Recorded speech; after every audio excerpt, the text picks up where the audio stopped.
कभी कभी हमारे जीवन में कुछ परेशानियां ऐसी आती है, हमें यह लगता है कि इस परेशानी का कोई सॉल्यूशन ही नहीं है। मगर हकीकत तो ये है कि उस परेशानी का सॉल्यूशन तो होता ही है, और वो परेशानी अपने साथ में बहुत सारी अपॉर्चुनिटीज को भी लेकर आती है। आज की कहानी आपको यही बताएगी। एक राजा था। राजा बहुत न्यायप्रिय था, बहुत दयालु था। राजा की जो प्रजा थी वो राजा से बहुत खुश थी, मगर राजा में एक कमी थी। राजा एक आंख से अंधा था और एक टांग से लंगड़ा था। राजा एक दिन अपने पूर्वजों की तस्वीरें देख रहा था। एकदम लाइन से पूर्वजों की तस्वीरें लगी हुई थी। राजा जैसे ही तस्वीरों को देखा, राजा को बहुत दुख हुआ।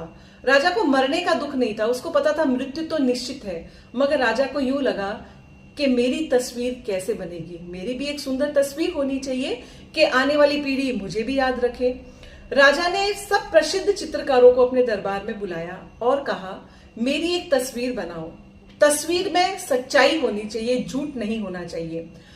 सभी चित्रकार आए और सब चित्रकार ये सोचने लगे कि अगर जैसे राजा जी हैं वैसी तस्वीर बना दी तो राजा को अच्छा नहीं लगेगा, और अगर सुंदर तस्वीर बना दी तो वो सच नहीं होगा और वो भी राजा को अच्छा नहीं लगेगा। लगभग सब चित्रकारों ने मना कर ही दिया था। एक चित्रकार आगे आया और उसने कहा, मैं राजा जी की तस्वीर बनाऊंगा। उसने तस्वीर को बनाना स्टार्ट किया और तस्वीर बन चुकी थी। तस्वीर बनने के बाद में उसने सबसे पहले वो तस्वीर राजा जी को दिखाई।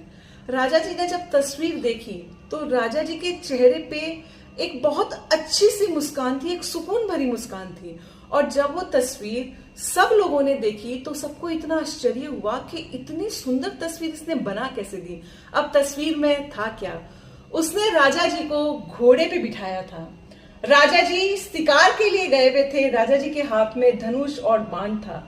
एक टांग को उसने घोड़े के पीछे छुपा दिया और जो एक टांग राजा जी की थी वो घोड़े के आगे थी। जैसे राजा धनुष और बाण चला रहे थे, एक आंख बंद थी और एक आंख खुली थी। वो आंख बंद थी जिस आंख से राजा काना था। राजा को बहुत अच्छा लगा कि सच्चाई को छुपाया भी नहीं, मुझे अपूर्ण भी नहीं बताया, और अपनी कला के माध्यम से मेरी कमजोरी को मेरी ताकत बना दिया। कहानी कहने का सार बहुत स्पष्ट है। कोई भी प्रॉब्लम हो, अपने साथ में बहुत सारी अपॉर्चुनिटीज लेके आती है उस चित्रकार की तरह। बस आपका जो नजरिया है, आपका जो सोचने का तरीका है वो अलग होना चाहिए। और दूसरी बहुत इंपॉर्टेंट बात, अगर किसी में कोई भी कमी है तो आपको उसकी कमी को नहीं देखना है, आपको उसकी कमी को आप कैसे छुपा सकते हो वो देखना है। कहानी को लाइक करना, शेयर करना एंड फॉलो जरूर करना। जय श्री कृष्णा।